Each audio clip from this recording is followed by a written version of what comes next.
Good afternoon, everyone.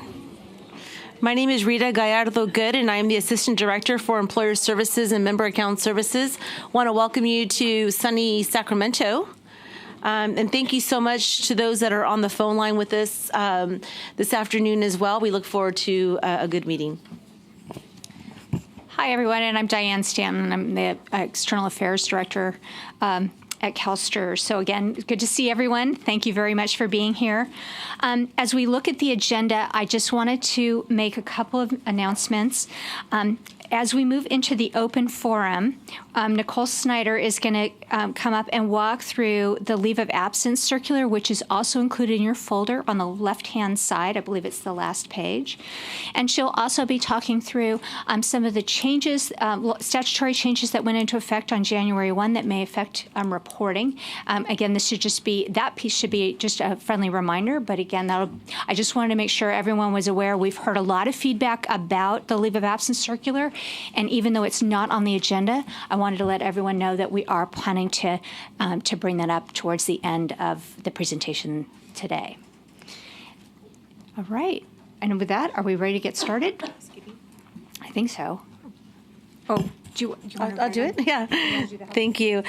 So as a reminder, when you have questions, if you could please take a moment to get the microphone and speak into the microphone.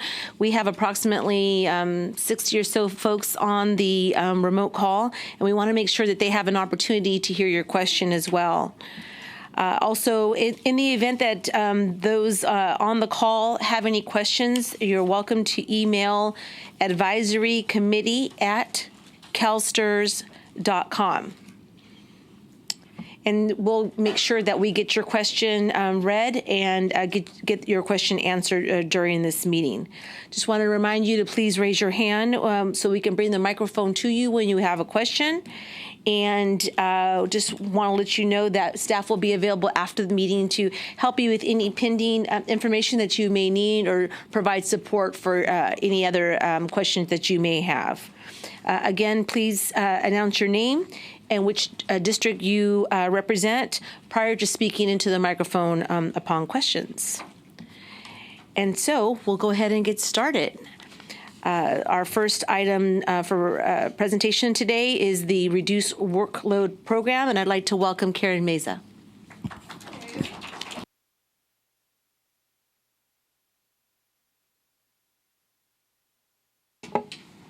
Can you hear me? All right. I'm not used to being stationary. Some of you that may have seen me train in the past, I like to move around a little bit, so bear with me. All right, so my name is Karen Meza, and I am from the CalSTRS training team. And so I wanted to talk to you, there's the agenda right there. I wanted to talk to you about the Reduced Workload Program.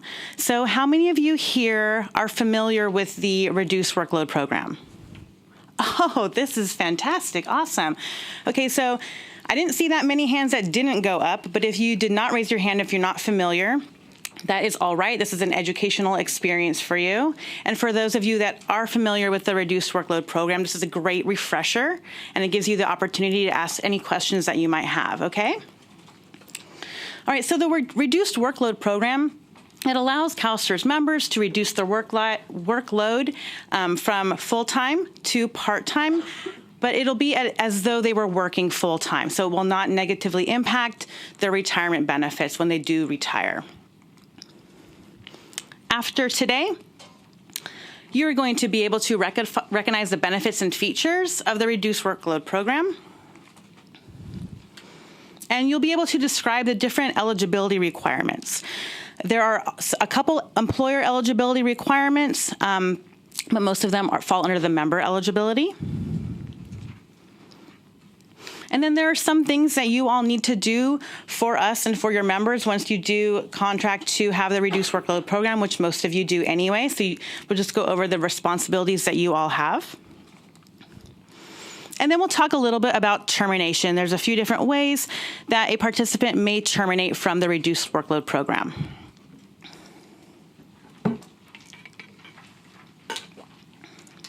All right, so we'll go ahead and get started with the warm and fuzzy stuff first. kind of get you all woken up from your food comas that you may have going on. All right, okay, so we're going to talk about the benefits and features. Like I said earlier, this a great benefit is that the full-time workload is reduced from part-time to part-time to ease a member into retirement.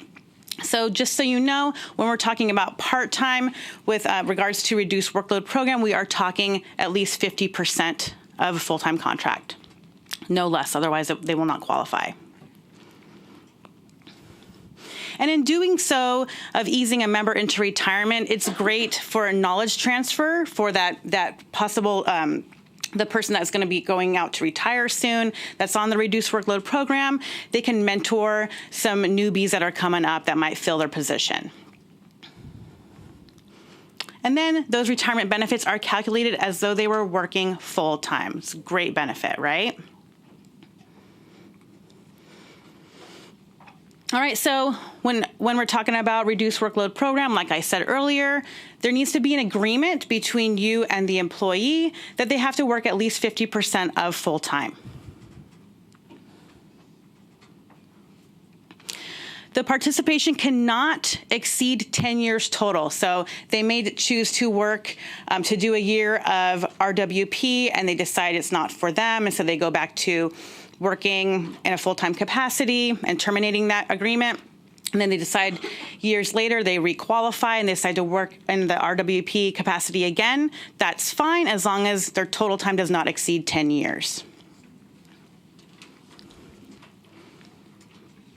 And you all are required to pay the participants just a portion of the full-time credible compensation that matches the RWP agreement. What this means is if they were working 100% full-time, which they should be, right, in order to qualify, and then they reduce down to maybe an 80% of full-time position, you will be paying them 80% of what they were making before they reduced down. So it'll be, instead of maybe $1,000, they're getting $800, something like that.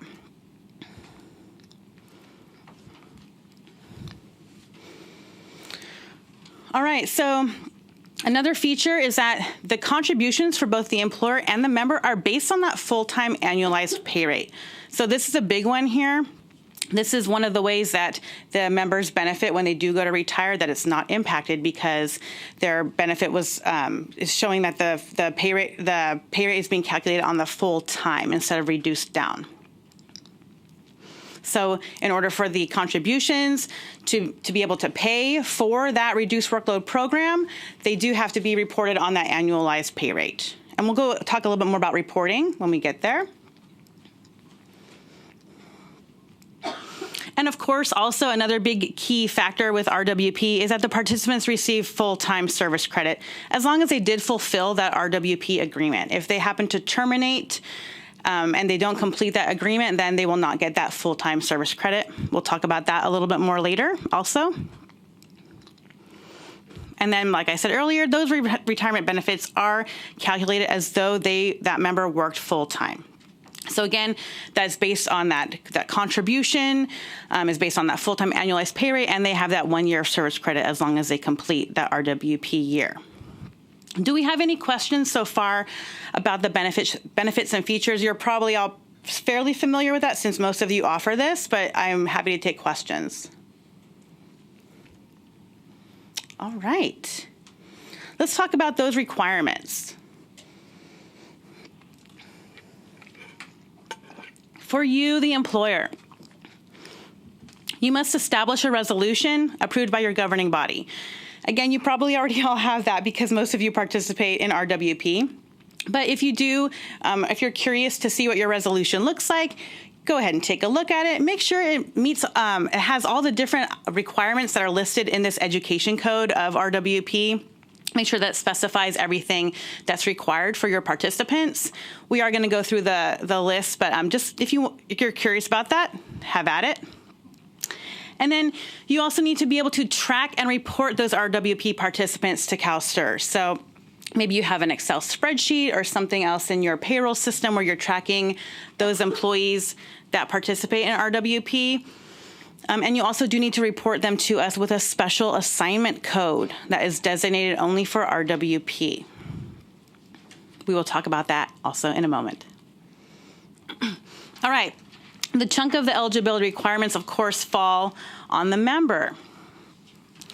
So the member must have at least 10 years of CalSTRS service credit. And that's going to be prior to the start of the school term.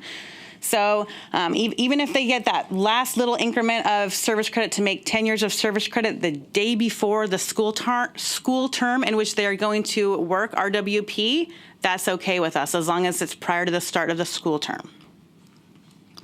They also have to be at least age 55 prior to the start of the school term. So again, if their birthday is the day before the start of the school term, that would work for us as if they're turning 55 in that year. But what is a school term? I'm sure you're all dying to know that a school term is a minimum of 35 weeks. So we do have this defined in the education code as well. And it begins on the first day and ends on the last day of the ends on the last day that's required for a full year of service for your employees. So an example of that could be maybe you require your teachers to work 185 days to get that full year of service. And let's say that the August 12 would be the start of that 185 days through June 6, right? It's not a full fiscal year. It's a school term, so that would be okay. And that's what we mean with school term.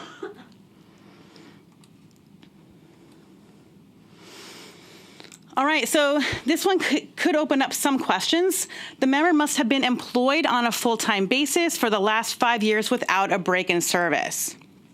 Seems like it could be maybe a little confusing with this one. However, employer-approved leaves and unpaid absences for personal reasons, they don't constitute a break in service. So that basically means that as long as they're employed to perform credible service for you, it's okay even if they're not actively working, if they're employed to do that for the last 5 years prior to the year in which they'll be doing RWP. If there's any type of question about that and you're not sure, of course, please email employer help and we can look at that for you. And we just want to reiterate, this is the same as with our membership laws for full-time. When you have separate part-time positions, they do not equate to one full-time position. It's going to be counted as two separate positions. So you really also want to take a look at that when you're looking to see if your member is employed on a full-time basis, if it has to be one full-time position to equal that full-time basis.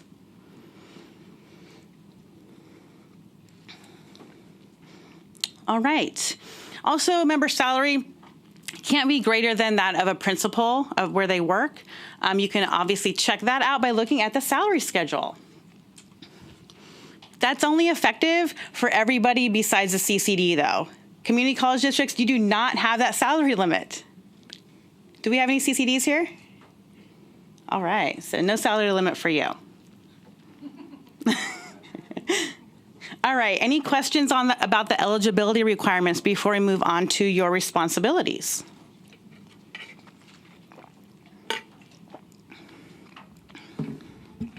Okie dokie.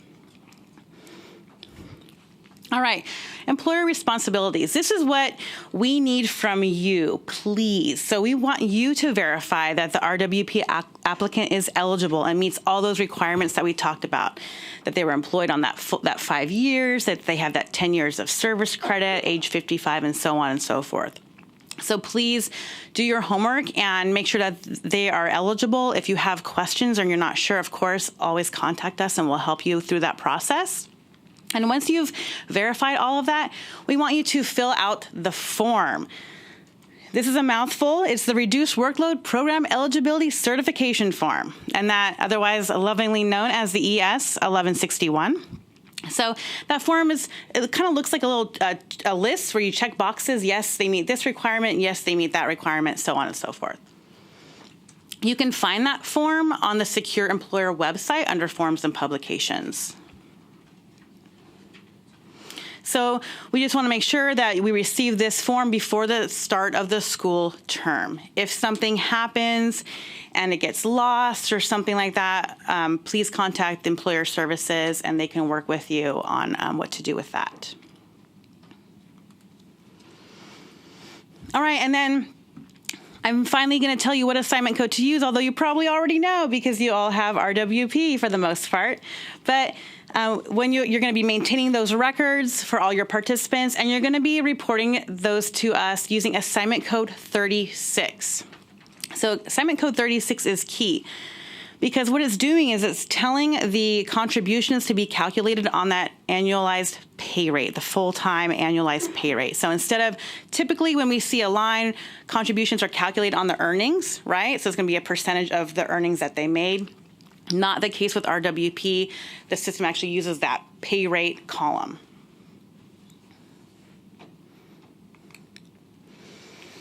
So we do receive some questions about reporting, and I wanted to highlight a couple of the common ones that we see and just kind of help you through the process with this.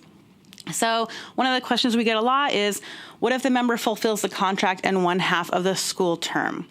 In my experience, I've seen this more commonly with community college districts, not to say it can't happen at a USD or a COE or something like that. Well, if this does happen, we still need you to report the other half to CalSTRS, because our system is going to look at that entire year, and it needs to have lines for every single pay period, okay? So you're going to send that to us with assignment code 36, the same assignment code, of course, that same annualized pay rate, and then 0 earnings. And the contribution code 2, that is specifically for those RWP participants that are reported with 0 earnings. Okay, so those always go together. But I do have an example for you. So let's say that Ian agrees to work 51% of full-time at Sky USD.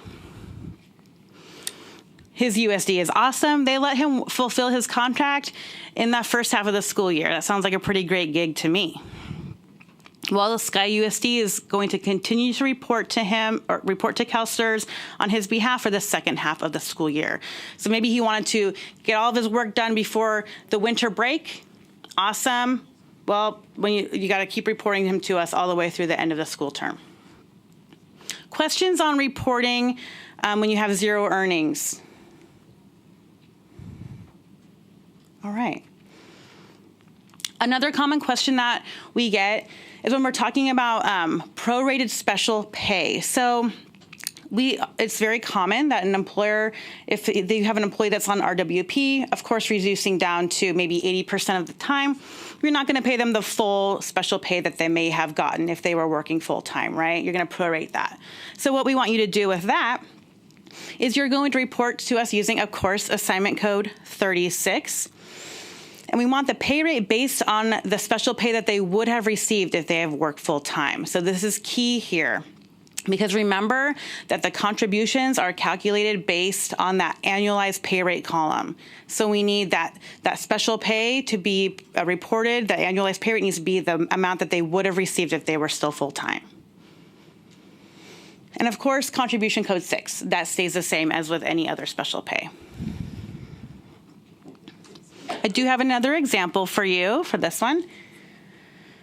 So Carrie agrees to work 80% of full-time at River USD. Her master's degree stipend, she was getting $1,000 a month when she was working full-time. Now, since she's working 80% of full-time, she's going to get $800 per month. So River USD, they're going to be reporting that special pay to us with the annualized pay rate of $1,000 and then $800 in the earnings, because that's the amount that she actually received from you. Questions on prorated special pay? This is kind of a dumb question, but Sheila Walker with Tehama County Department of Ed. What if the district doesn't prorate the masters? Can they go ahead and pay? That is absolutely okay. Yes, this is just a scenario. If you choose to prorate, then that's fine. Okay. So yeah, you don't have to.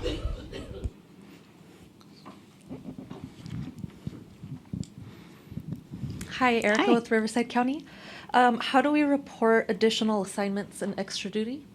you would still just report those to us with the code 55, the additional assignment code, because it's not going to be part of their RWP assignment. So remember, RWP, that's that 36 code. That's going to be what would have been full-time. It's that one position. If they're working other jobs, that's totally great. That's fine. But it would be that assignment code 55. Thank you. You're welcome.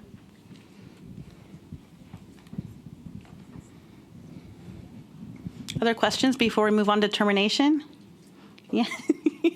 Ramona doesn't really want to ask, but she kind of does. Ask away. Here comes a mic. Ramona in the front.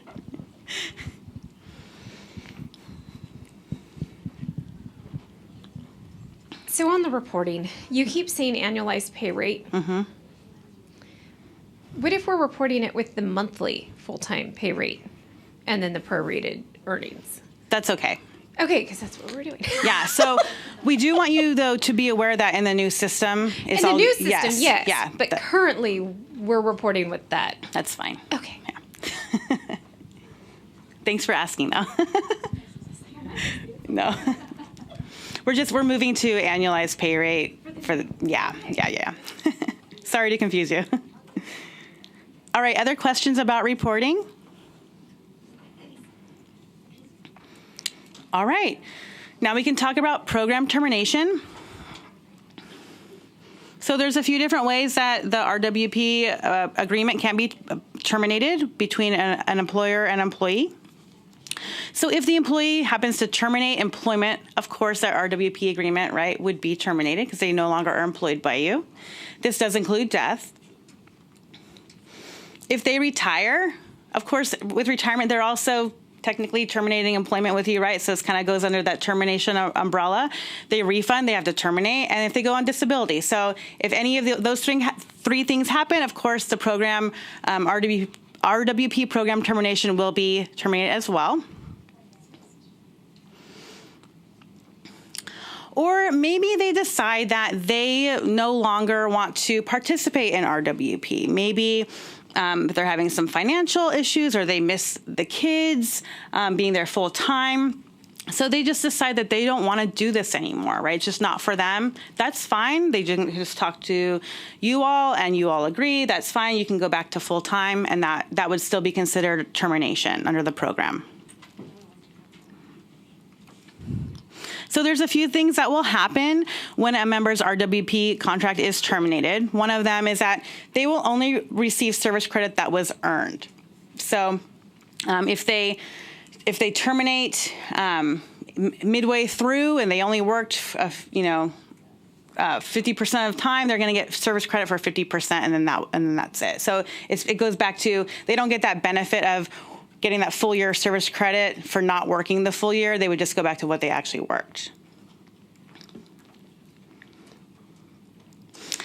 And if they choose to terminate from RWP and then they realize that they want to go back on RWP, that's okay. However, they do have to meet those eligibility requirements all over again. So they do have to meet that 5 years of being employed in full-time capacity in order to requalify.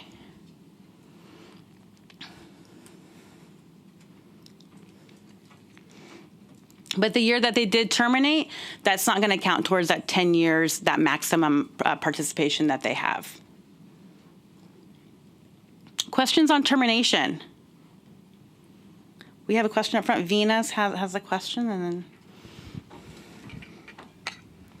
then... Oh, sorry. There's a So question if here. the program is terminated early and the member is then only earning the service credit that was earned, are they and the employer refunded back the contributions that they were paying on the full? So what you'll have to do is you'll have to go back and re-report. Back it out and re-report it? Yes, Okay. because you will have to change the assignment code also, because it's Okay. not actually RWP Okay. lines at that point. Thank you. You're welcome. All right, up here. I have two questions. Okay. One is that if somebody was a 50% reduced workload in the second semester, and for whatever reason there was a dockage, unpaid leave or whatever, so it was not quite 50%, so they have to get off? reduced workload? That is correct. Yes, if they fall below that amount that they said that they would work, that part-time amount, if they fall below 50%, then they will be terminated as well. Even though it was a employer-approved leave. Well, if it's an employer, if it's unpaid, Oh. unpaid employer-approved leave. You That's know how correct. in one of your slides you were saying. Oh, yes. So the employer leave, the unpaid, that was all to qualify for that 5 years prior. Yes. But once they're in the program, if they're on dock and they fall below, then they just will then terminate from the program. That doesn't count at this point. Employer-approved leave Correct. is not counted. Correct. Once Yeah, they are. it could. I mean, if they have sick leave in the bank, possibly. Yeah. But if they're on dock, Unpaid, yeah. yeah. Then, so what happens then? They are off and they have to re-qualify again? Yeah, so then they would have to, at that point, they would go off, so they would get the service credit as what they actually worked, correct? And then they could maybe try to requalify. It depends on if you can, well, actually they weren't considered employed in a full-time capacity, right? Though, because for RWP, they were employed less than full-time, because so they would have to wait another 5 years to meet that criteria, yeah. Okay, and the second question is the example you were using. If they were on reduced workload for 3 years, and now after 3 years they change their mind, they want to get off, so we have to adjust all 3 years going back? That they already got the reduced workload service, like those would stay the same. Those ones would still stay the same. So if it happened to be mid-year, then you would have to adjust it. But if they complete 3 full years, and they complete the amount that they said, it was as long as it's over 80 or 50%, then that's fine. So that there is no adjustments. Right, because and that's how we would track and know that they would that for that 10-year total amount of RWP work. Get it. Yeah. Okay, thank you. You're welcome. We have a question over here.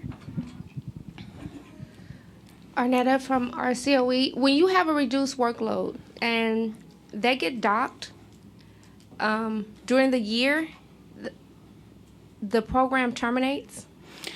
Only if they fall under the 50%. So it's tricky, because if someone agrees to work only 50%, they have to make sure that they're really going to be able to be working that 50%. Because if something happens and they're docked, or some kind of tragedy happens and they don't have leave, it's going to fall below that 50% and they won't get credit for RWP.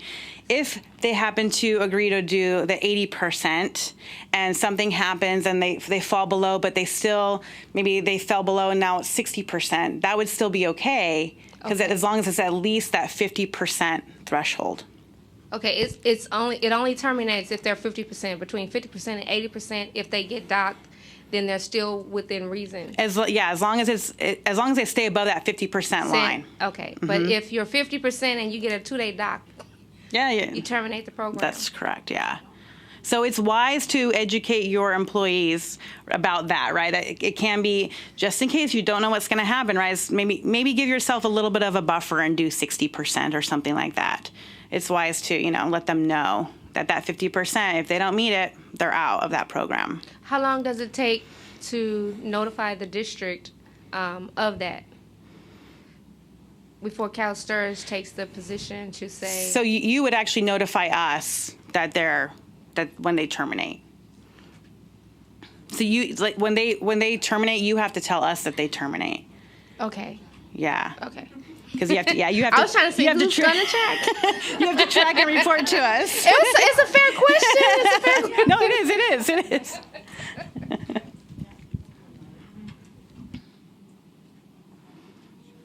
Other questions about termination? Well, that's all I have for you. But thank you for your time. But I do, in all seriousness, I do want, we have another question. Yeah, no, go. Let's, okay. About termination? Maybe I'm misunderstanding. Teresa Cooper, Stanislaus County Office of Ed. So they qualified, all the paperwork's turned in on time, they start, they do 2 years full. They're done, all reporting's done. Third year, they decide they don't want to do this. So they pull out. They're not terminating, they're just not participating in the next year. So they still have 8 years left on that 10-year agreement, correct? Correct. And if they choose to remain in the program and continue to, but work full time, that is also okay. So you would still be reporting them to us with assignment code 36. It's going to go against their 10-year maximum, but it's okay. That way they're not actually terminating. They're going to just go back to full time. They're like, okay, I'm going to work full time. I'm going to, eat up that year. Wait a minute. Wait. Let's go back. Okay. So that third year, I'm out. I don't want to do it that Okay. year. I'm working full time.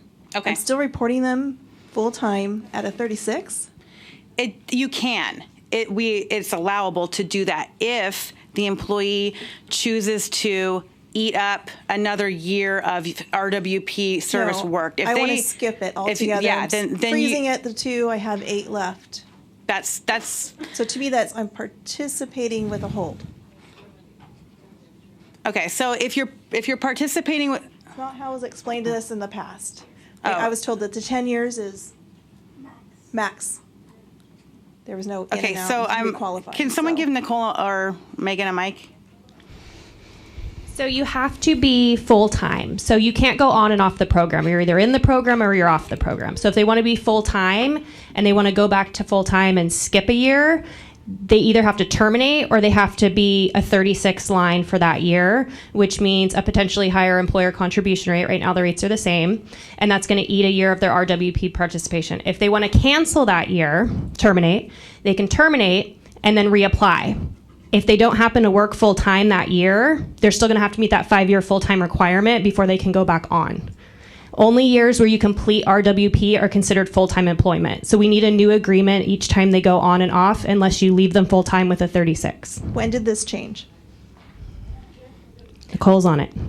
When did this change? And then this 5-year requirement, if they already worked, they've been working for the 5 years, or I already have 5 years experience, so I have to requalify an additional 5 years before I go back on it again, even though I'm 55? So this was part of the law change that went into effect in January 2018. So we had gone through all of this at that point too. And basically what the issue is when someone agrees to go on the program, it is a contractual agreement, not necessarily just between the employee and the employer. It's also a contractual agreement between the employer and CalSTRS. So we are anticipating those, what used to be actually higher contribution rates for the employer to pay. Right now, like Megan said, it's the same for people that are on RWP or not. So there's kind of no major difference there. But the intent is really if someone wants to be participating in the program, they can do so as long as they're working anywhere between 50 and 100% of a full-time gig. If they choose to, and that is a change from the way that the law was previous. I think prior to 2018, if someone returned to full-time work, the law stated that was a termination. So like back Karen, if you go back to some of the termination qualifications, one of them was, if you retire, refund, and disability prior to 2018, the going back to full-time was also one of those requirements. We pulled the full-time requirement out to allow for individuals to stay on the program. They can go back to work full-time. CalSTRS would still expect the 36 line. We would still expect the contribution rates associated with the RWP program. If an individual wants to stop paying or stop participating in the program, and that's fine. They can do that. That's number 3. It's the mutual agreement between the employer and the employee to not continue RWP. That's when we would expect you as the employers to report not a 36, but a 57 or a 55 or whatever it is that they're going to go work, and just report the contributions as any normal employee. In that circumstance, if somebody was on for 3 years and then they terminated, you were reporting like normal, and then let's say 2 years later they wanted to go back on the RWP, they're going to have to re-qualify. So yes, we're going to look at them for, are they 55? I mean, obviously, if they were 55 once, they're already going to meet that. I mean, wouldn't we all like to be Benjamin Buttons? That doesn't happen. So they're going to have to requalify, and really, they already have the 10 years, right? Again, unless something weird happened, that's not going to go back. So really, the thing that they're most likely going to have to requalify for is we're going to have to look at that they actually worked for 5 years prior to now wanting to go back on the program. So as long as they're working full time that entire time that they wanted to be off the program, it should be no problem. Okay. And like Megan says, the years that they were on RWP count as full time, so that shouldn't have an issue there. Okay, that's where I misunderstood that piece. And then you mentioned that it was a contract between the employer and STRS as well?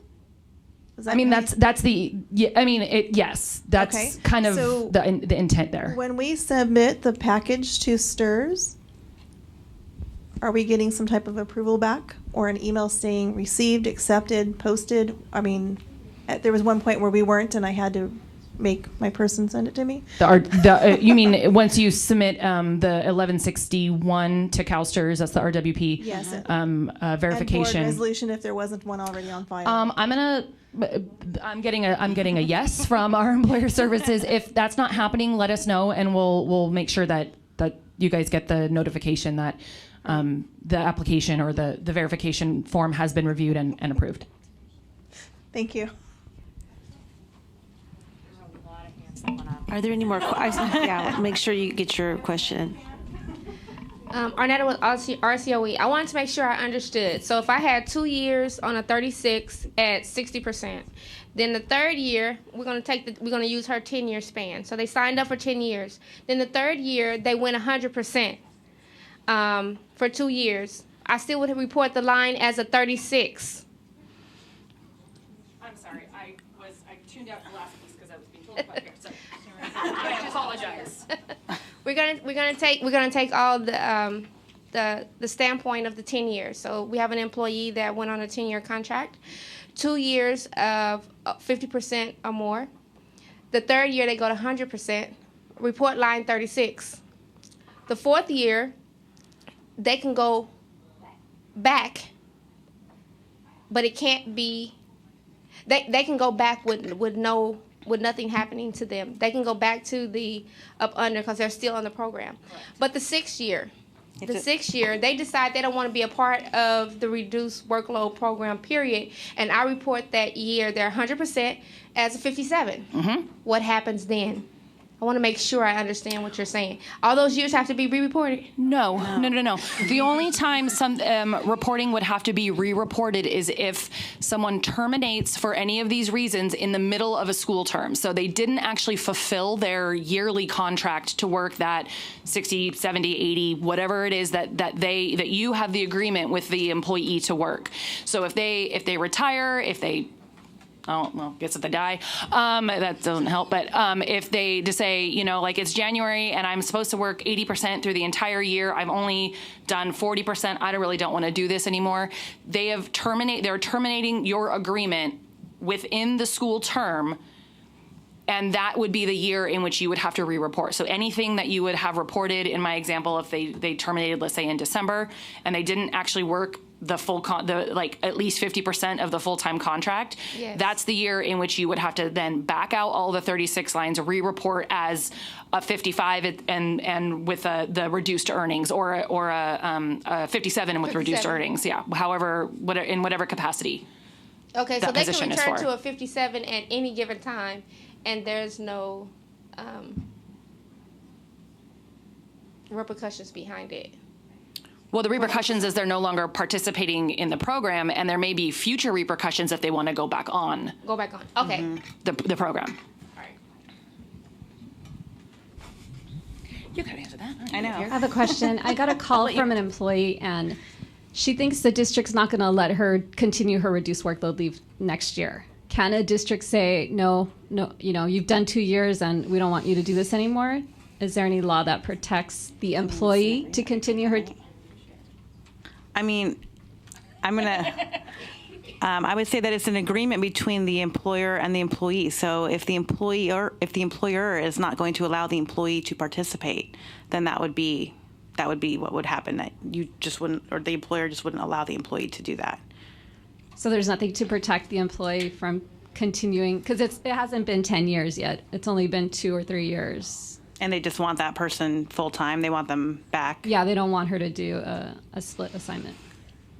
Yeah, there's nothing in the law that protects the employee. Okay, thanks. Sorry, unfortunately. Great question.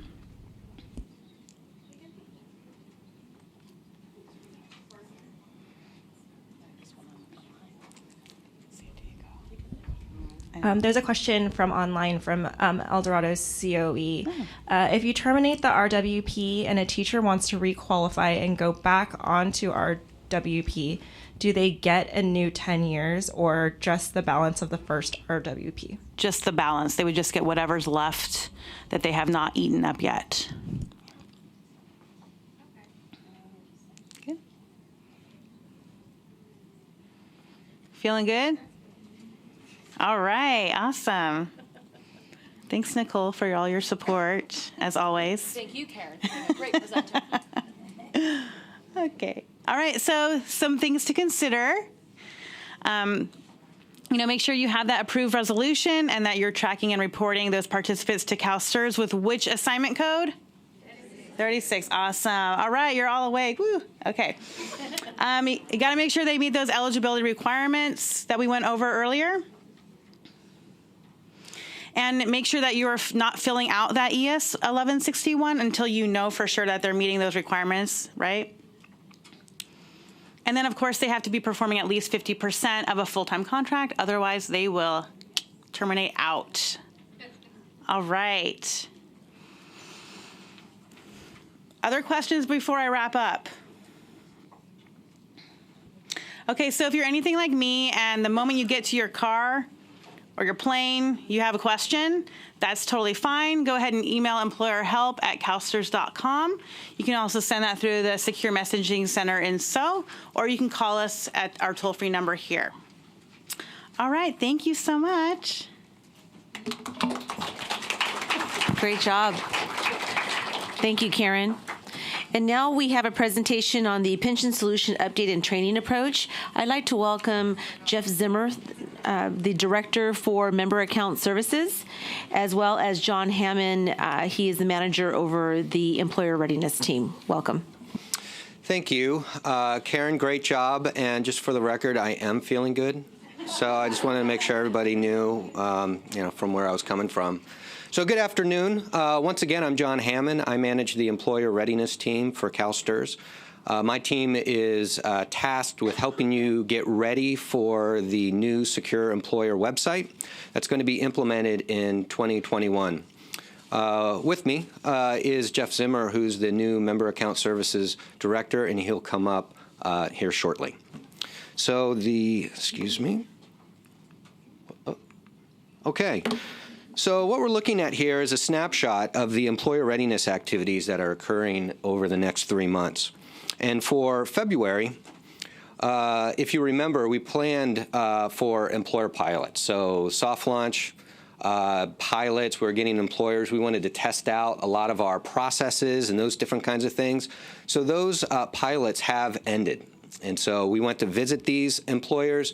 We got them into the system, and they're actively testing today.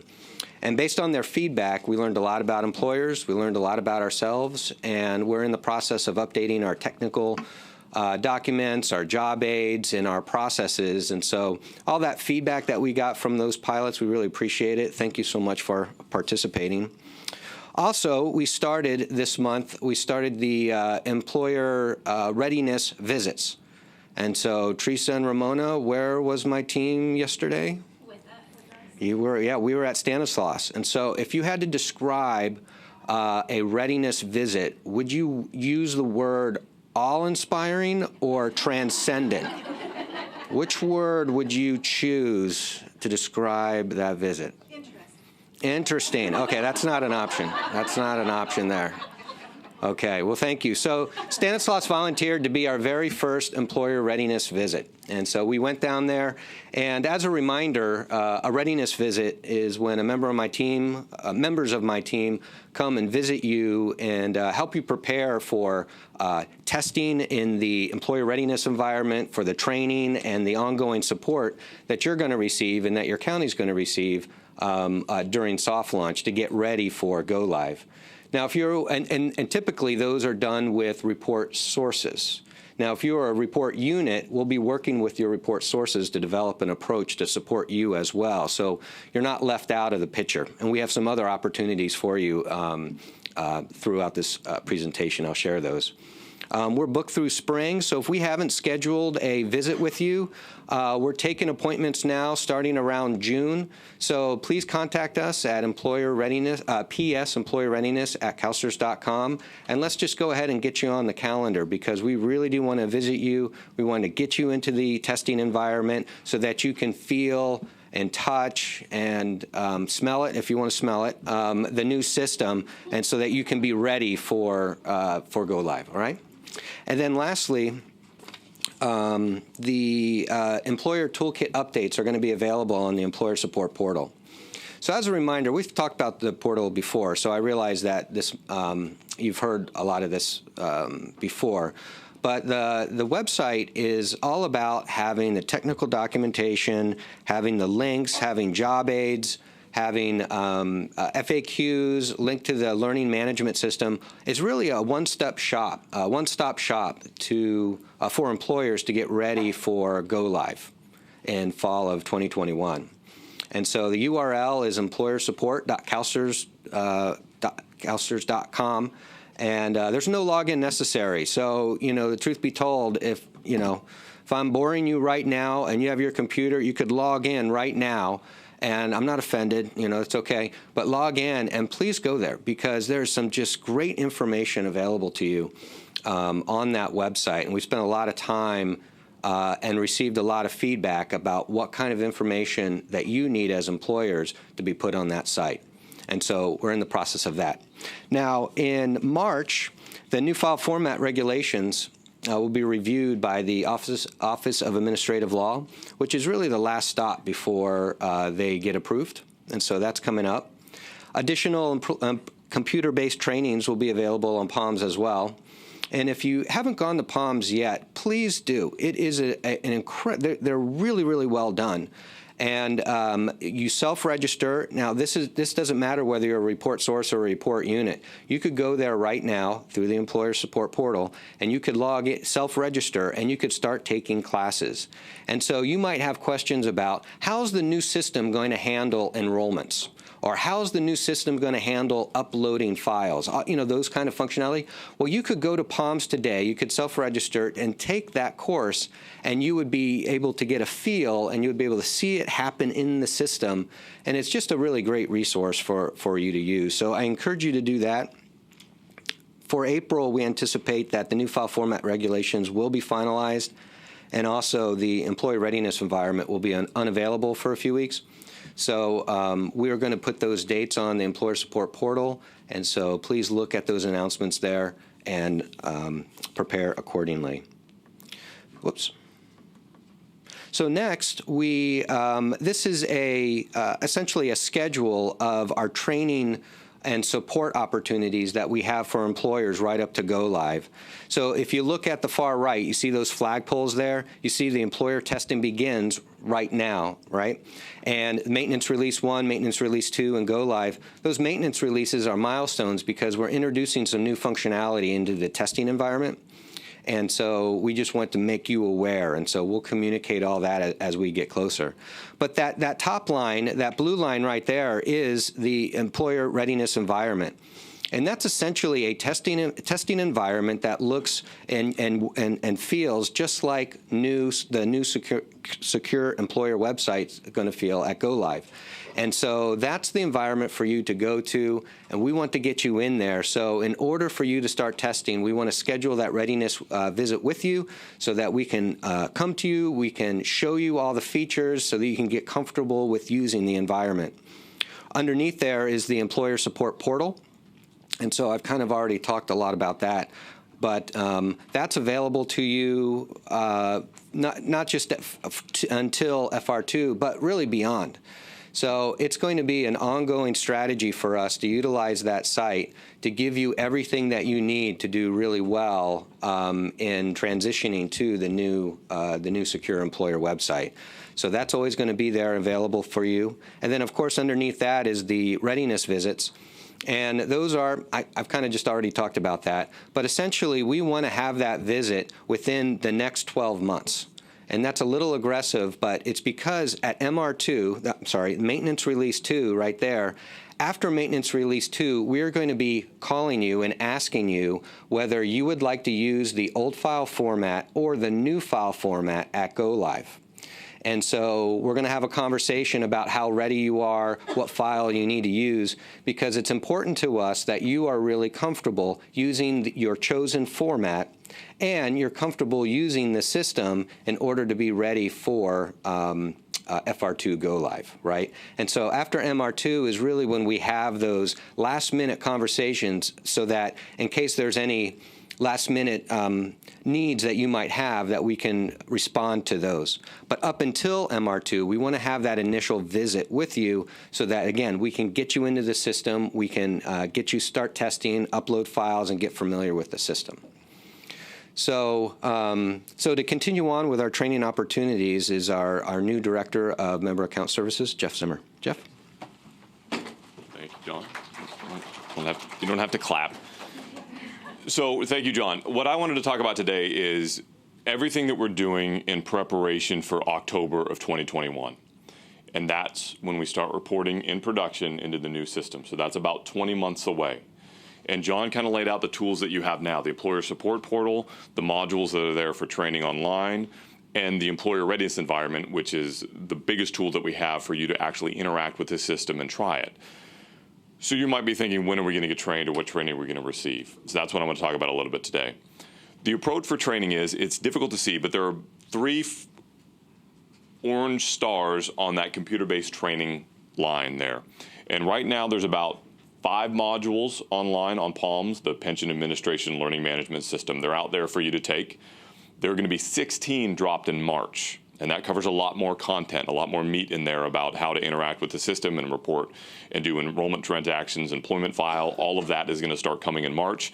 And there are a few modules way out in July of 21. Those are, I find, to be very valuable and great ways to get training on your own time. And as John is going out with his team, like we were in Stanislaus yesterday, learning more about what you need as a county, and if your districts or report units need training as well, we're trying to get a better sense of who our audience is for training. Because we really want to balance the computer-based training, which we know is not all-encompassing and is not the best way to train everyone, but it is a great way to get started. And then balance that with what your audience needs for in-person training, or what we call interactive training, because it may be a webinar, it may be on-site. We may leverage one of the member service centers, CalSTRS member service centers, to bring employers in. If you have a large auditorium where we can bring some of your districts together to have a training opportunity, that would be great. That's the kind of thing that we're going to start to develop now and in the future as we learn more about your needs. Because the computer-based training, again, it's not a one-size-fits-all, but what it does is it allows us to focus more on what you might need more urgently, again, as we get ready for that final file validation right before we go live in October of 21. We're trying to set you up so you can feel confident that you're meeting those success criteria that John mentioned. And those are things that if you're doing properly, that way you can feel like you're doing the right things to get ready for the new system. So as we understand more about your needs, hopefully you take the computer-based training. That's a great way to get information and education about how the system is going to work, and maybe it knocks down a lot of your questions. And then we have the in-person opportunities or interactive opportunities. We can focus on just the questions that you don't already have answers for. And really that's a way, so you don't have to sit through 24, 48 hours of training to get what you need. Hopefully the CBTs can consume a lot of your questions, and then we can target the education that you need in person to be much more valuable and much more streamlined. So that's what we're trying to do. And again, that comes from the ongoing conversations. I don't believe, John, you mentioned how many employers you have readiness visits scheduled.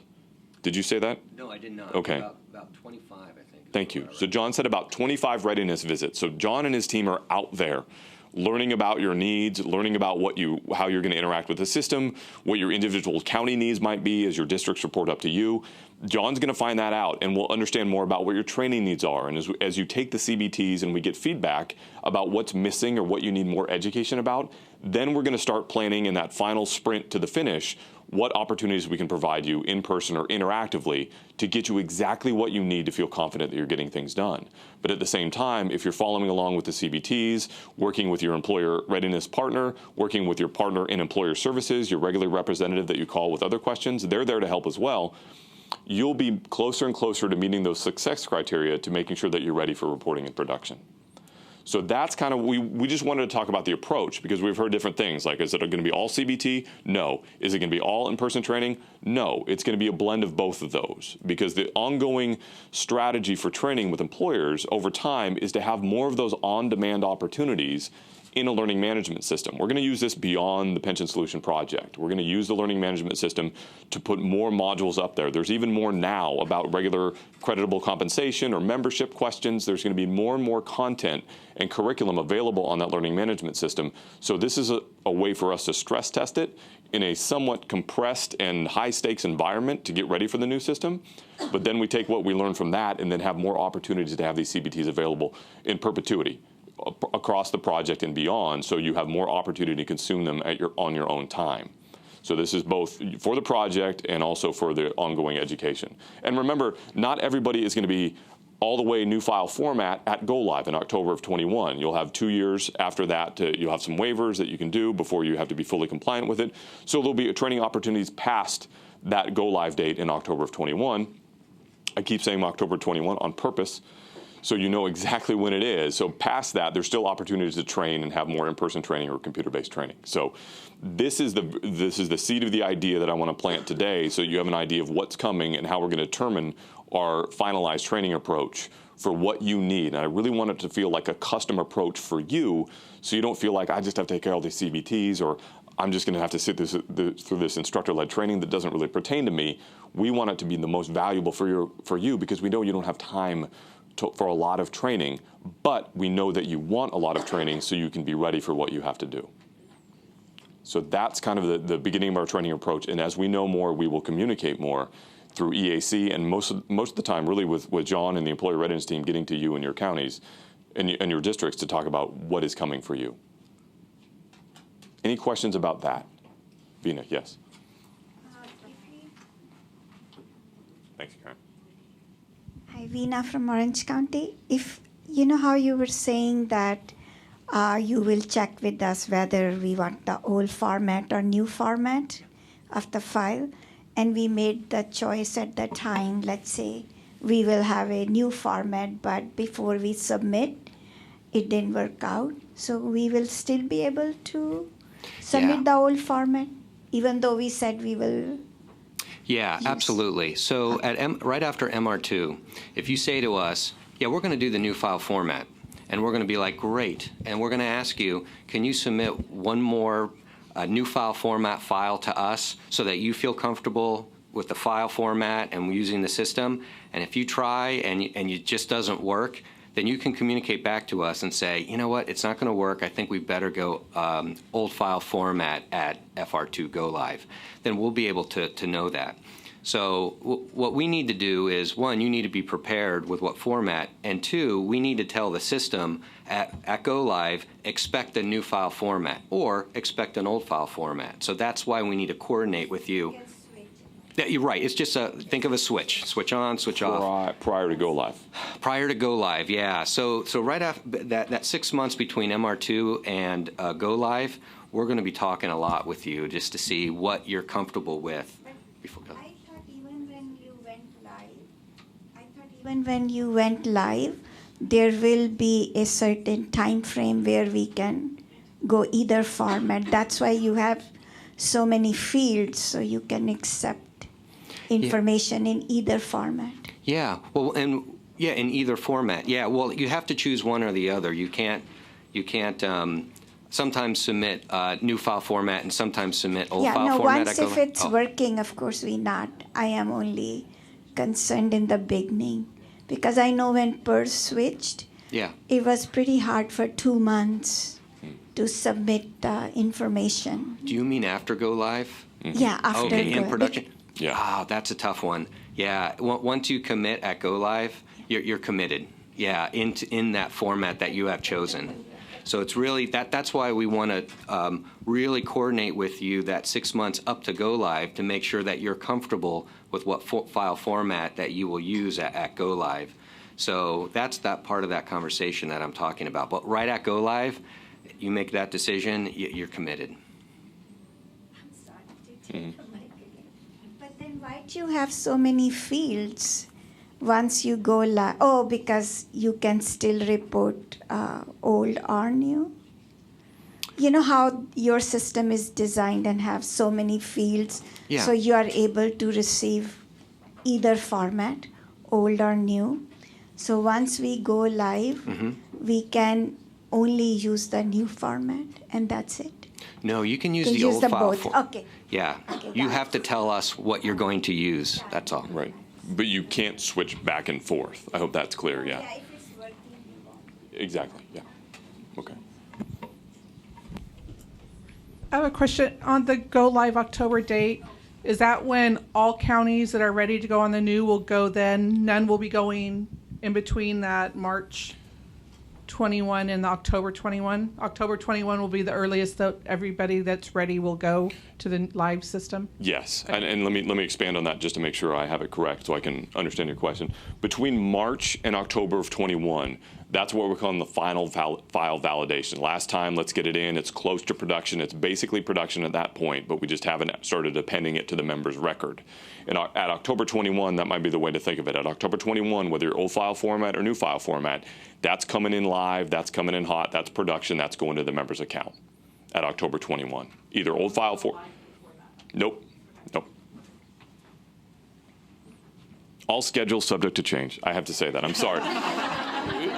I say that, I have to disclaim that, but everything is on course to go October 21. But if anything changes, we will let you know.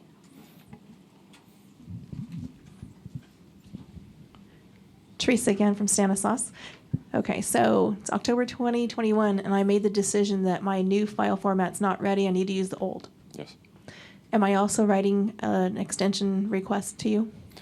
Yes, we'll come out with a waiver process. You understand how that works. Okay. We're just not there yet, but we'll let you know prior to that how that process will work so you can submit a waiver. Thank you.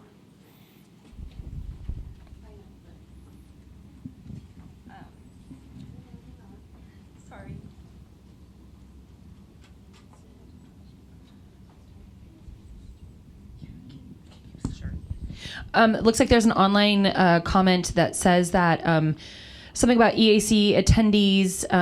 Do we need to be told that it's an all or nothing at Go Live? In other words, is it the independent school districts, community colleges, charters, schools? They all have to be ready. So it's not like if part of the districts under one county are ready, you can switch over. It's an all or nothing, correct? Yes.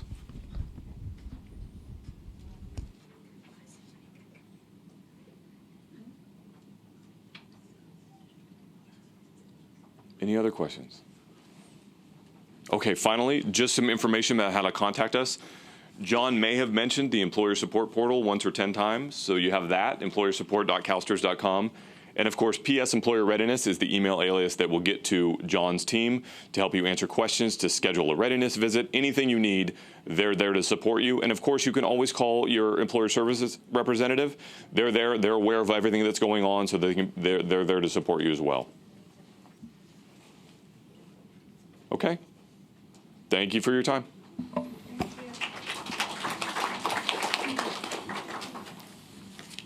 Thank you. So now we're going to move to Joycelyn Martinez-Wade, who is going to give us a regulations and legislative update. Obviously, with the first of the year, we have started a new legislative session, which creates new bill proposal opportunities. So thank you, Joycelyn. Good afternoon. It's good to see everyone. You have the goldenrod in your packet. You'll notice there's only 2 bills, and those are 2 that were left over from last year. So thus far this year, there hasn't been much that's been introduced that affects us from a CalSTRS perspective. The introduction deadline, if you didn't hear it this morning, is February 21st. So there's still 2.5 weeks. A lot can happen in 2.5 weeks. And most people wait till the very end. So we'll see what pops up. But right now, it's pretty sparse. But I do want to give an update on CalSTRS sponsored bills. And you have a draft analysis that I believe is on the left-hand side of your folder. It says SBXXX. So that is the only paper I provided to you. But I do want to give you a verbal update on our other 2 proposals that I've talked to you about before. One is on offering a CalSTRS IRA. So it would be adding to our defined contribution, voluntary defined contribution program, the ability for school employees, and it's not just CalSTRS members, but all school employees, to participate in a traditional IRA. And then it kind of expands our ability to offer a Roth IRA that would be able to accept rollovers from any eligible accounts or contributions kind of straight from the members' paychecks, if you will. Members or school employees' paychecks. So that's, again, our voluntary defined contribution program and expanding those offerings. And that will be authored by Assemblymember O'Donnell. It's not been introduced yet, so I don't have a bill number for you, but I'll bring that back to you in May. And then our other substantive legislative proposal is regarding investment procurement and giving our board authority over the process for contracts with investment managers and investment advisors. And last time I talked to you, I may have mentioned authority over our travel procedures for investments, and that's actually not part of the proposal anymore. So once you see it introduced, that won't be there, but it is focused on investments and how they procure contracts. And Assemblymember Cooley will be authoring that bill. Again, no bill number yet, so I'll come back to you with that one as well. Now, the housekeeping, which is the draft analysis that I pointed out, you can see that it says SB. It will be run by the Senate Labor, Public Employment, and Retirement Committee this year. It also has not been introduced yet, so no bill number at the top. But I wanted to draw your attention to a couple provisions. I've gone through almost all of them with you before, pretty in depth, so I don't want to take up too much of your time with that. But I do want to let you know that for credible service for audiometrists, which is the descriptions at the top of page 2, we are basically clarifying that audiometrists always were and always will be, assuming there's no other law changes, creditable to CalSTRS, but we are approaching this, if you've seen language or if we've talked to you about the language, in a more simplified manner. But it's still, that's the main goal there with the audiometrists. And what I do specifically and importantly want to draw your attention to is at the top of page 4. So this is new. This is crediting of overpayments. I know the new portal has opened for crediting to whatever receivables you have, any overpayments you may have, instead of getting those refunded. And this addition to the law, there's 2 sections, one for defined benefit, one for cash balance, and it's just a restatement of our understanding already that all penalties and interest and contributions coming in are available to fund the plan, so that if you have an overpayment in any of those categories, it can be applied to receivables in any of those categories. Within those 90 days, you have to make the decision. And then after the 90 days, same thing goes for when CalSTRS applies it to the oldest receivable first in the various categories. And so it's just a restatement of current law saying that all of those monies coming in can be used with the various receivables you may have. That's the update on housekeeping, but I will take questions on that. I don't see one for my financial services here, but I will do my best.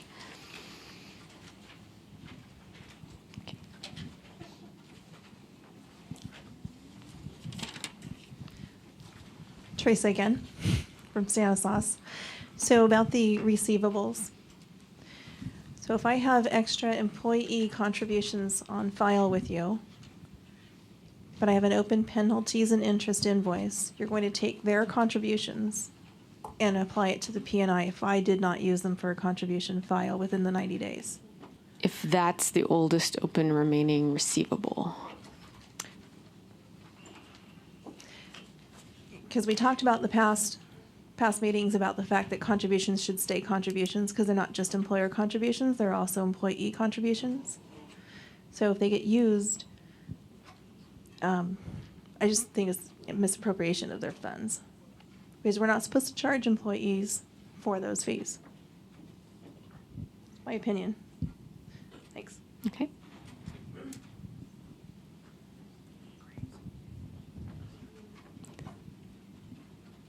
And then I will take that question back as well. So if financial services is here next time, they can get more in depth on that piece. Anything else on housekeeping? If you flip through the analysis and you see something that catches your attention, please definitely ask me. Please contact us. The contact information should be there at the end, but I'll stick around afterwards as well. A couple of things that I haven't seen anything in print yet, but just wanted to draw your attention to is there are discussions around charter schools and mandating their participation in CalSTRS and CalPERS. And so I think those are ongoing discussions, and also a funding mechanism, if you will, from the charter school apportionment so that CalSTRS is kept whole for any contributions that are due, for example, if the charter school goes out of business or something like that. I don't have any specific language to share, but I know there's discussions going on in the greater education community at the Capitol. So keep an eye out for anything that you might see pop up on that, and I'll keep you posted if I see anything. And then I don't know if you are familiar with SB 266 by Senator Leyva that was introduced last year, and it had to do with changes in PEPR compensation, and it had the employer cover 100% of any overpayments to members if there had to be a change and the member was overpaid and their benefit was reduced. And it also had the employer offering an annuity that made up the difference between what their benefit was and then what it is going to be going forward. And I just wanted to keep that top of mind because I think that discussions around that will continue on. CalSTRS was not a part of that bill last year, but may become a part of that bill or some similar bill. And we'll be keeping an eye on that and keep you informed as we hear anything. Kind of related to that, and I may have talked about a potential proposal in the past, is our statute of limitations provisions.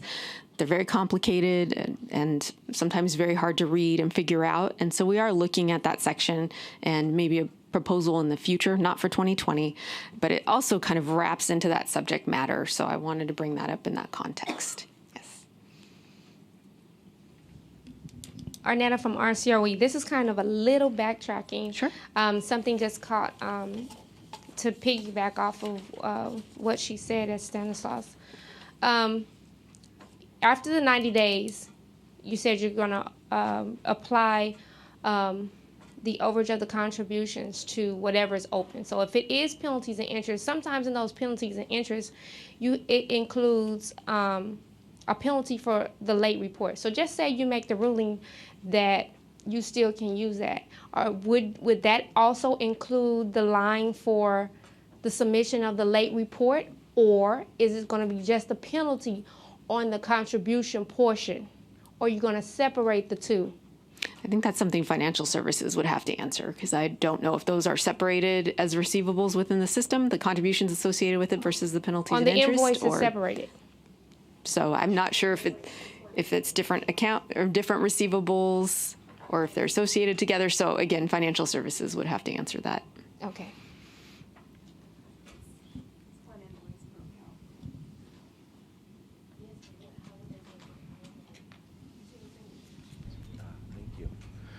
Hi, Sean from LA County. I had a question about, you brought up SB 266, and from what I remember with SB 266, that was just classified employees. Are you alluding to it being expanded to certificated CalSTRS members? Is that kind of what you're saying? It could be. So it's a possibility that we're trying to make sure we observe that if it happens. Does CalSTRS have a position on whether or not that should move forward, or not on that at this point in time? Okay. Just as I mentioned with our statute of limitations, I think we want to do some work on that, which is somewhat related but not the same thing. Do you have any insight as to how well that bill is progressing and or not progressing? Well, last year it went to the governor's desk and then it was withdrawn. So I don't know what the conversation between the governor and the senator was, but the choice was made to pull it back. Okay. Thanks. But it is a 2-year bill. It has made it through the bulk of the process, so it is still a vehicle that can move in this session.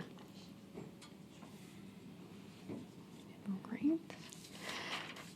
And updates. You got the update on the new file format regulations in the previous presentation, and I just want to give you a preview of the fact that we are looking at the appeals process and equity between the systemic and the sample population for their appeal rights.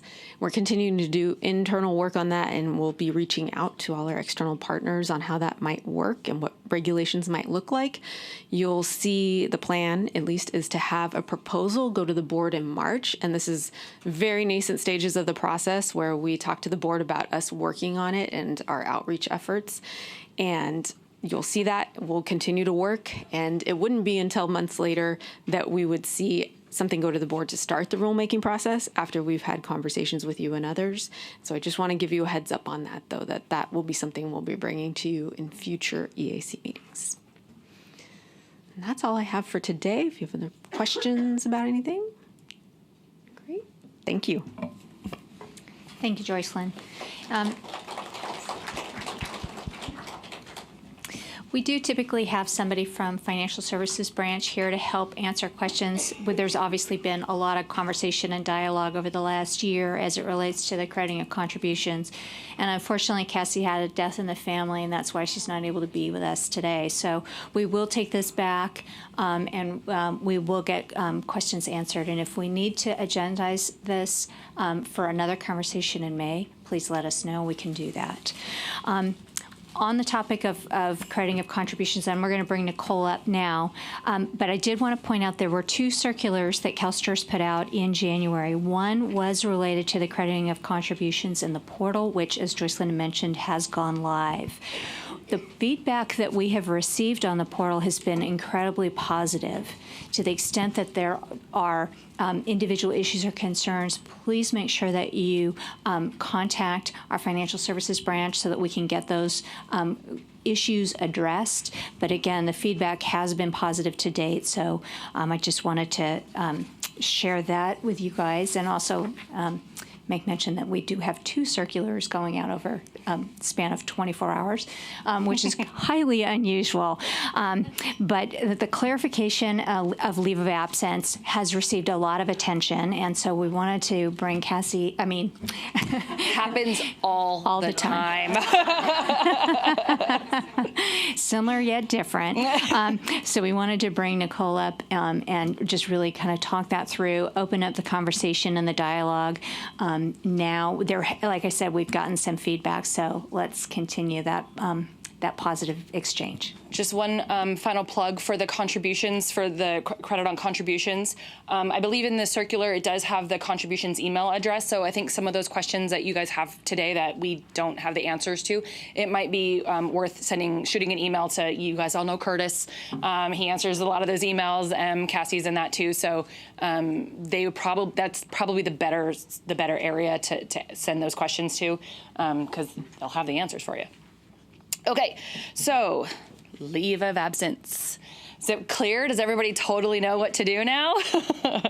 So obviously the circular went out. I believe it was 2 EACs ago, maybe 3, where I think it was Alex who from our employer training team got up, and this is when we were back at CalSTRS, did one of the presentations on creditable compensation, and the leave of absence portion was a part of that. So if you want to go back and look at the slides from that might also shed a little bit of light. But the circular was really meant to just be a clarification of a law that went into effect January 1st, 2016. It was part of our housekeeping bill for that year, for 2015 housekeeping bill that went into effect January 1st, 2016, which what it did was clarify the definition of creditable compensation is that can either only be, compensation is only creditable if it's salary or remuneration in addition to salary, right? We all know that. And then, or if it's for compensation that's paid for some sort of leave. The law says vacation, sick leave, or an employer-approved leave of absence. That was the new verbiage that got added in.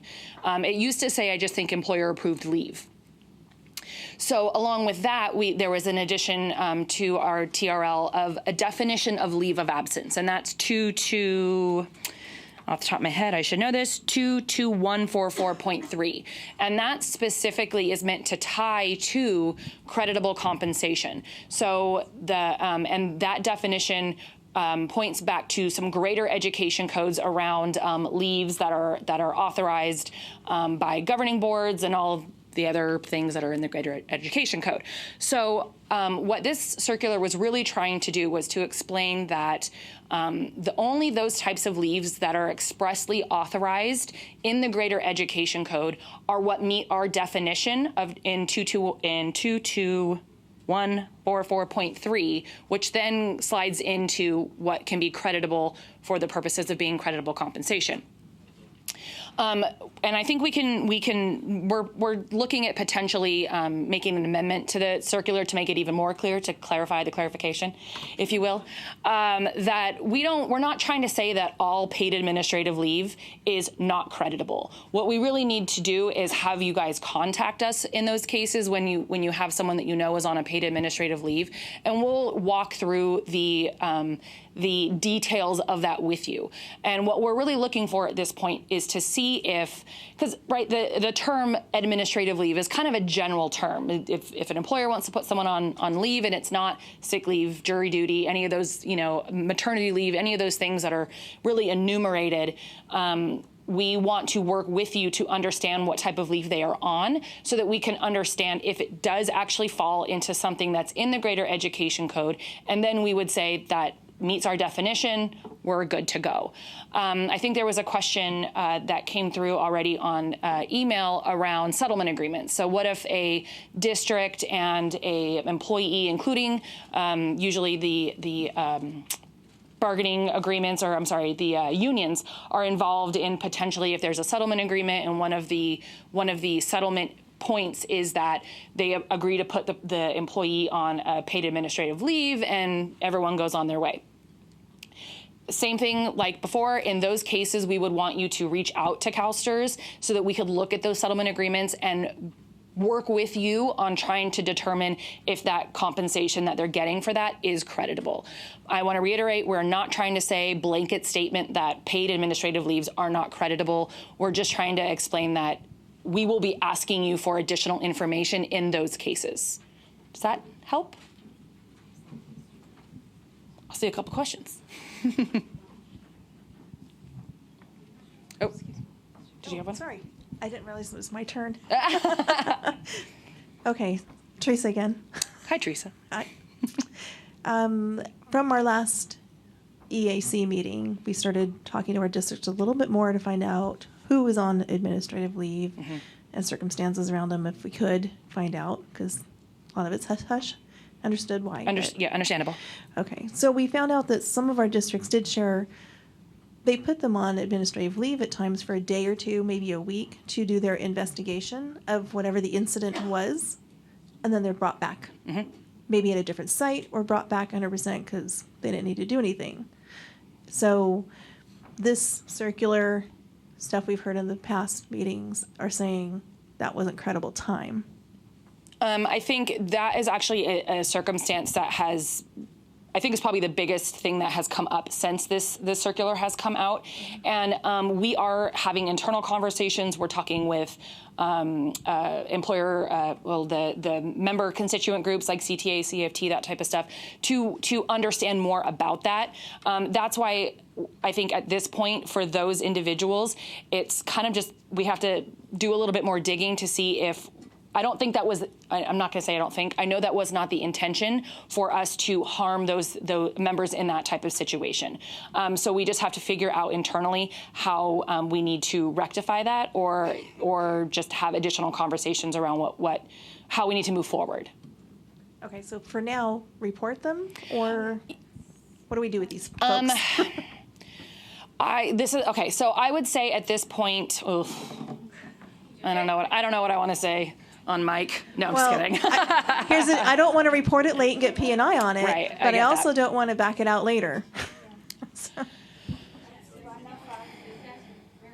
Some are not, some are. We have a mixture now because we opened the can. Yeah, and I understand that. Yeah, I don't have an answer for you right at this very moment. I'm sorry. Okay. I'm sorry. I'm assuming almost all of you have very similar circumstances. Juanita Lopez, Sacramento County Schools. My HR department would like you to define expressly authorized. Okay, so the intent behind expressly authorized is if you go to the Greater Education Code that our definition refers to, it actually, there's a section that talks about expressly authorized leaves. The way that the intent behind that wording in our language was to say, if there is a Greater Education Code which says this is a leave that someone can be granted, this is a leave that someone can be granted, this is a leave that someone can be granted, that is expressly authorized. There is one particular section in the Greater Education Code that is kind of a blanket that says someone can be given a leave for any reason whatsoever as determined by the board, I believe. It's something I'm paraphrasing, but and that's kind of the issue that we were trying to resolve, was those types of leaves that are just any leave for any reason that someone wants to put someone on leave for is not what we would want to consider creditable to CalSTRS. That was part of the conversation there was actually we were having with the unions and stuff like that, and we were really trying to make sure that we were only allowing things to come and be reported to CalSTRS for someone to get a benefit, a lifetime benefit based on something that was approvable in the Greater Education Code. And so does that help answer the question? Yeah, I mean, I read all of the codes. I read them all. They're like, no, you have them tell us. Yes. Yes. We will tell us. We'll tell you. You will make the determination. It's not necessarily that we're making. Yes, we will make a determination in if we see it in the Greater Education Code, great. But if you were to send us an email and say, hey, we have someone on this type of leave, we're going to ask you which leave in the Greater Education Code is this leave under. If you tell us it's one of those that are the expressly authorized, that's what we're looking for. And for us, that's good enough for CalSTRS to go, okay, we get it. That's where that meets our definition. Therefore, the compensation that the person is getting for being on that leave is creditable. Helpful? There's a bunch of people. Hi, Erica with Riverside County. Hi. So if an employee is put back in the classroom, can you specify what you'll be looking for to determine if we can report something that wasn't reported earlier? Our concern is that many employers don't want to share details or agreements or anything. Yeah, and we're not looking for that. We're not looking for the details of what happened or anything like that. At this point, I don't have an answer for you on that, simply because we are having the internal conversation still because of this situation being brought to our attention that by this law going into effect, it affected this particular population where they are put on some sort of admin leave for a couple of days and then brought back into the class. So we need to have some more in-depth conversations around that. And unfortunately, I don't have an answer for you at this point. Yeah. So I'm just going to tell you what I heard you say. Sure. See if that sounds right. That when we initially put this out, it was pretty black and white about what was being put out. The feedback you've gotten has been that there are a lot of unintended consequences to that particular circular. As a result, you're asking us to check in with you on a case-by-case basis until this can be clarified. Yes, exactly. And I would just add a couple of nuances to this. One, I would say this. I think the intent behind this circular and the idea was around those negotiated agreement pieces that you alluded to earlier. Those type of agreements, I think, is what you had alluded to. What you did is you set a policy out which you thought were going to be catching the sharks, and you caught a lot of minnows. And the minnows are these 1 and 2 days, which are very common throughout the entire state, and most of the people in this room do. And if you asked us to do that from a technical standpoint, it would be a nightmare. So that's what I've heard. I've also heard from CTA that this is an issue that they're going to bring forward and work alongside CalSTRS with. Would that be accurate? It is accurate, yes. And I would also point to, I read all the codes as well, and I appreciate my colleague from Sacramento County doing that, because the it was the language in the codes was not clarifying. That's why I had the same exact question for myself reading it. What is the definition of that we were looking for? Mm-hmm. But there was a bill in 2000, I believe, 17, SB 1561, which dealt with community colleges and administrative leave.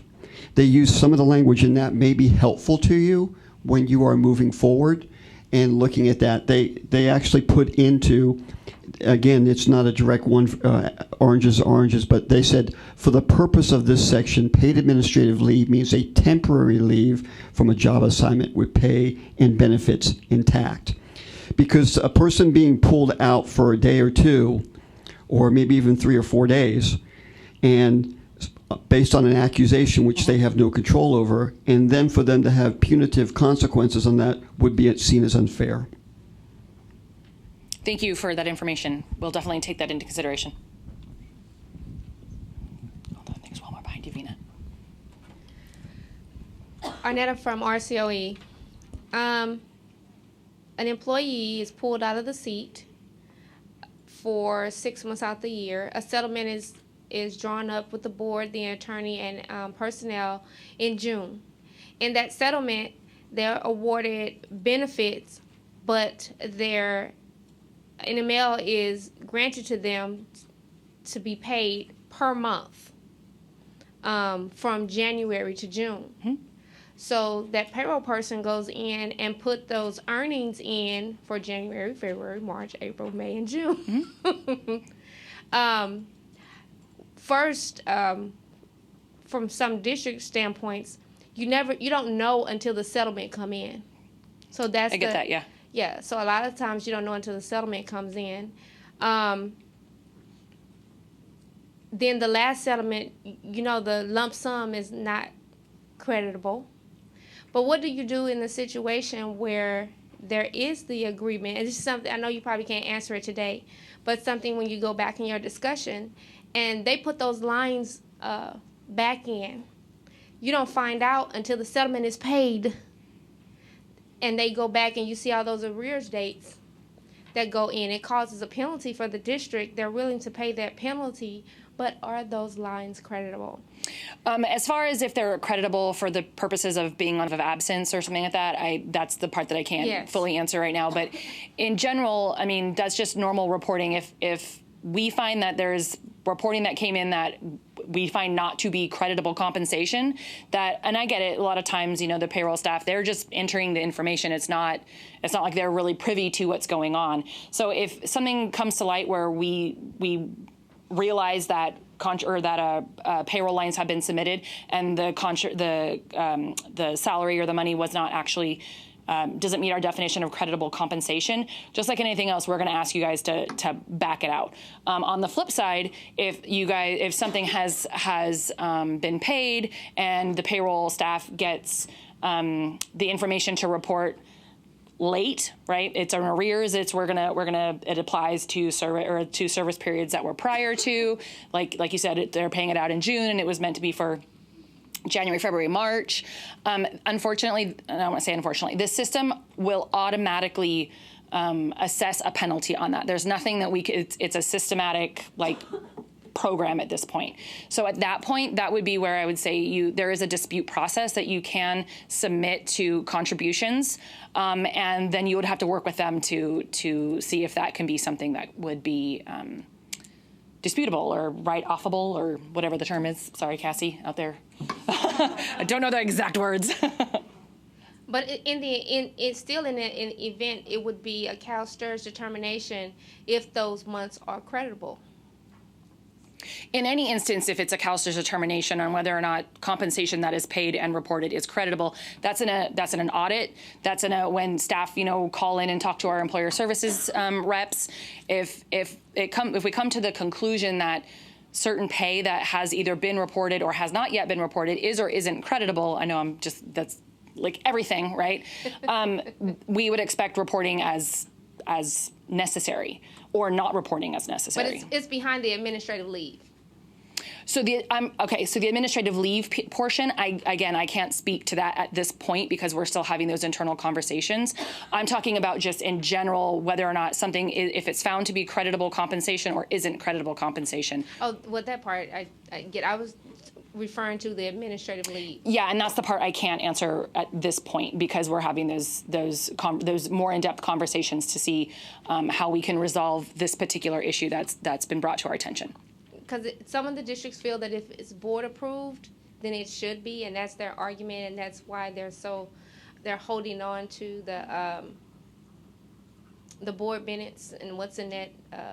And like I said, a lot of times you won't know until you get that lump sum payment. Yep. So, I mean, always having substantiating documentation in whatever form is always great for CalSTRS. That helps us to help you guys with that. So, I mean, hold on to it, and if you need to submit it to us, that's great. Okay, so a lot of our calls and emails have been, is this going to be retroactive? So is it okay to say right now that until we get another circular, they can just hold off on making any decisions to change paid administrative leave paid that was reported to STRS? Or do you want me to start sending all the communication to employer help?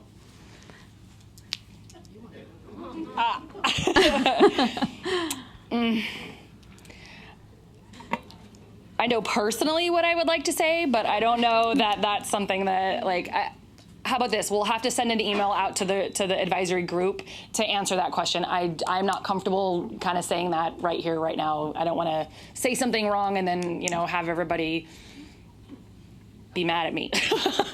I know, I really don't care. Can you retrieve this back? Say that again? I said, can you retrieve this circular back? The circular, you want us to pull it down? That's been asked, and we're looking to our legal department to see what we can do. Okay, Yeah. and since you're having the internal discussions on it, sure. One of the things I wanted to add, so you can clarify, is sometime a employee goes on unpaid leave of absence. They go on administrative leave from position A. Okay. But then they are working in position B. For the same school? For the same employer, but something else. Okay. And they are doing that position. So in that case, because they are performing creditable surveys at, let's say, for this title position, let's say they were a principal and now they are working in an office. Sure. So are we supposed to report this title position? I would say STRS? whatever position that they are performing service in, that's reportable. Anything that they're on, with the position in which they're on leave from, is the one that this circular is meant to. Even though it might not be creditable service. Let's say maybe I'm misunderstanding the scenario. No, what I'm saying is they are on admin leave from position 1. Yes. But they are working in position So B. is it the idea of we're going to take you out of the classroom from here, but we're going to go ahead and put you over In here the for a minute to office. do something else? Right. Okay. Right. That would, I mean, it depends on the service. If they're just doing office work, that's not certificated Exactly. work, so that wouldn't be creditable to CalSTRS because it's not creditable service. Okay, so if they are doing non-creditable, then it's not reportable to STRS. But if they are doing something creditable, then it will be reported. If you have one of those scenarios, call us, write in. I mean, I know I keep saying just go ahead and flood my email box, people. Just because I would want to look at that to see what it is that they're actually doing. Like, what I mean, would we consider that an additional assignment? I don't know. So I'd kind of need to know a little bit more detail in order to help you with that. Yeah, and we've heard of that too. That instead of actually taking people and putting them on a leave of absence, like go home, sit at home, eat bonbons, and watch Maury for the day. Or do your laundry. We'll take you out of this situation and put you over here so that you can continue to come in and do work, and so we've heard that scenario as well. Yeah.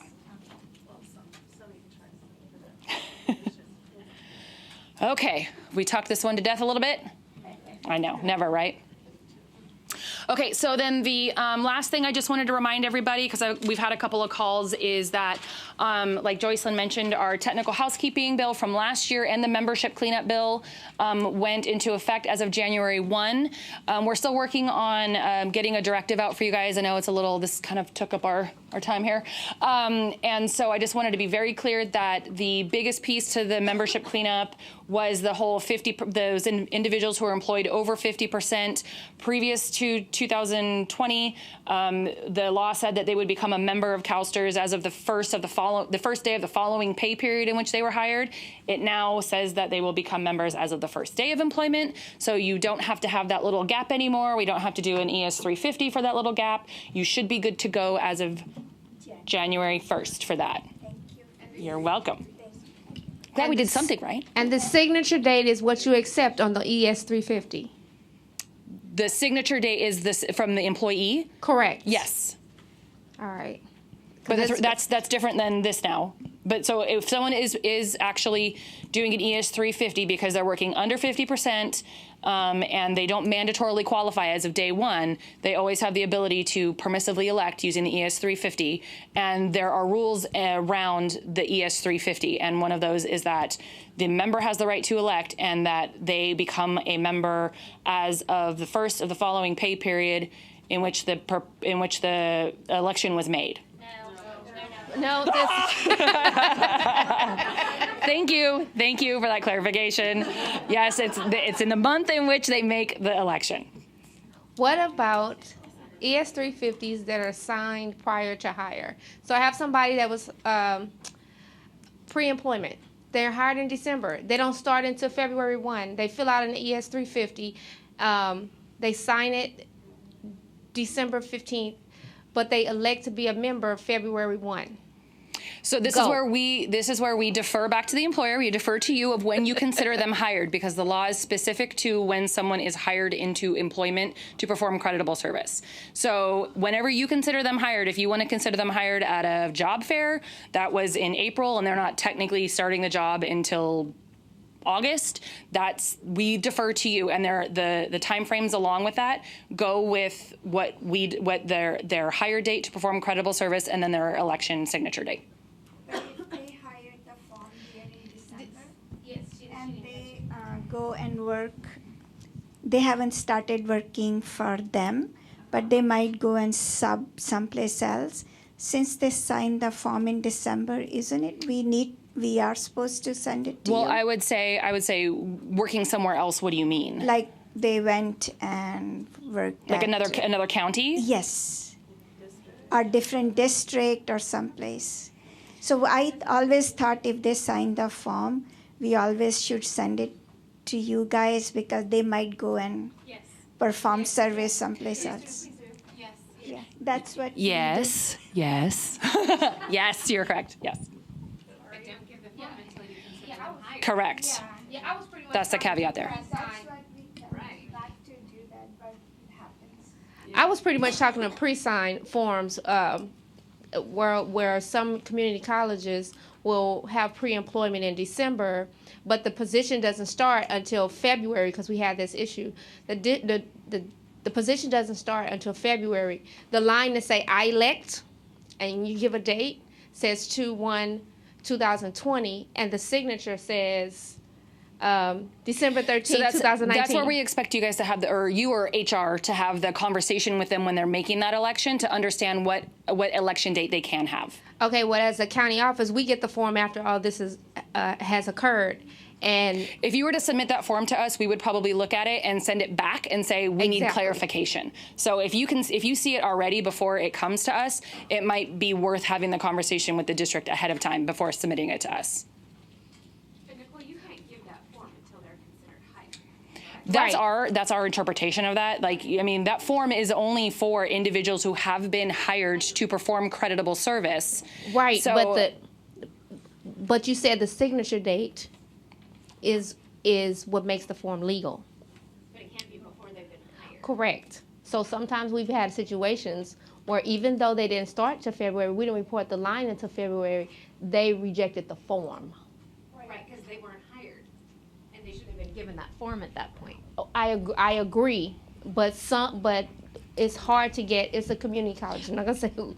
We have districts. We still have that problem. So whether it's community college or a district, and we just reinforce, you cannot provide the form until you consider them hired. If you've hired them back then, they are hired. If you're going to do the pre-employment here for something that's going to start in August or February, and you don't consider them your employee until February or August, do not give them that form until February or August. You cannot give it to them at that pre-hire appointment. You have to hang on to it and provide it at that later date. I'm not sure if this is a part of it, but we have seen some nuances between like the understanding of what hire date is and when the start, like the start of actually performing service.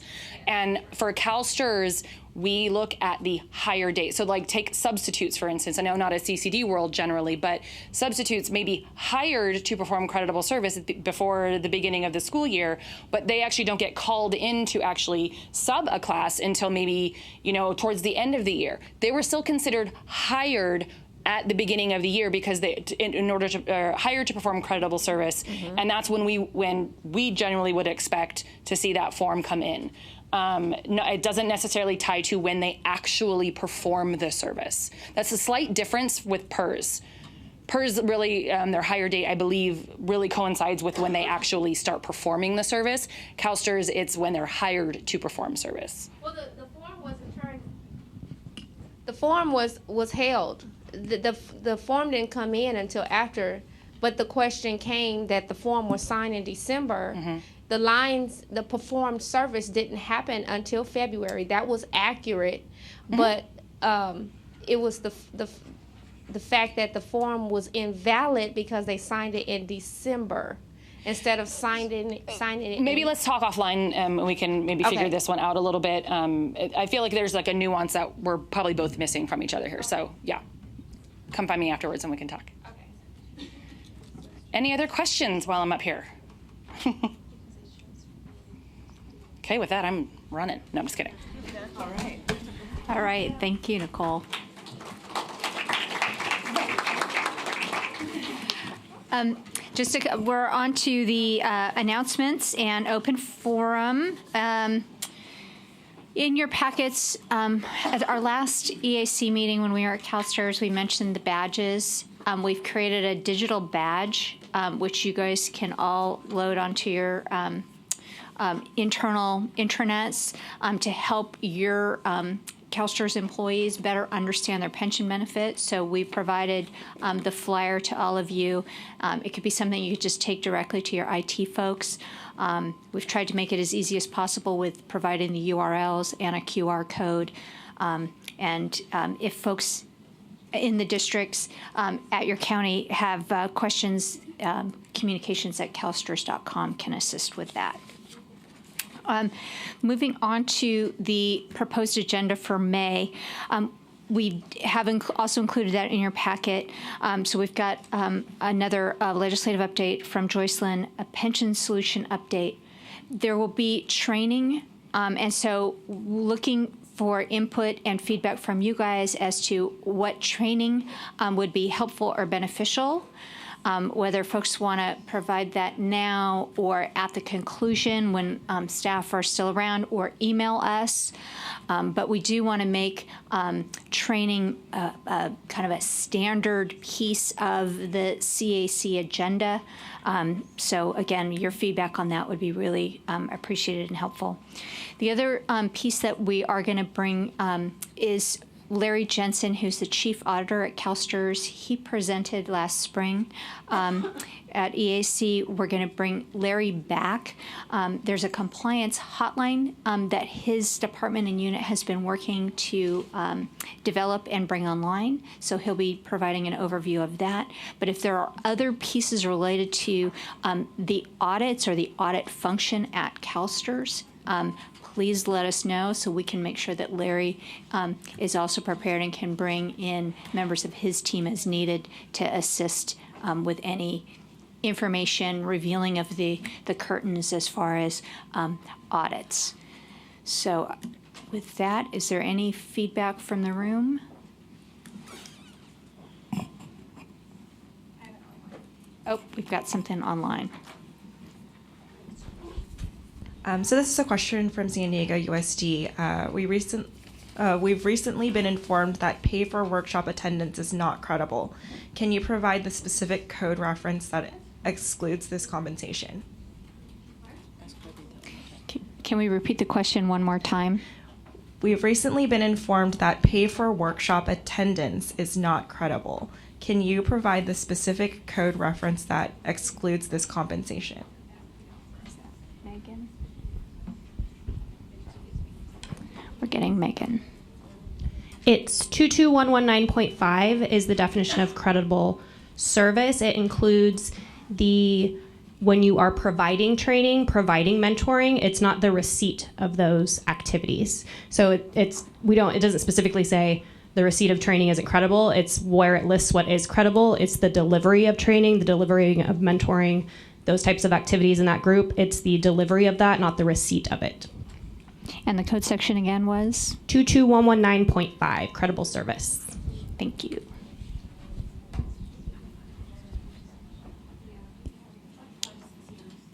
So I just wanted to ask, does anybody have a topic that they'd like to offer for training for our next meeting, which will be held here at CalPERS on May 12th? Mina? If we can have some information about when STRS retirees, they go on disability retirement, what kind of restrictions they have if they come back to employment? Okay, thank you. So you wanted the disability retirement information. You wanted a training on that for teachers, a presentation overview. Yeah. Okay. Some information. Thank you. Are there any other topics? Staff is listening. Thank you. Mike Stribley, RCOE. I think the reoccurring issue until it's clarified will be the paid administrative leave as well. Very good. We'll make sure to agendize that. Thank you. Okay. And with that, I think we are wrapping up. So again, really appreciate everyone's attention and time today, both here in the room as well as those that are following us online. As Rita did just mention, we will see everybody hopefully we'll see everybody on May 12th. Thank you so much.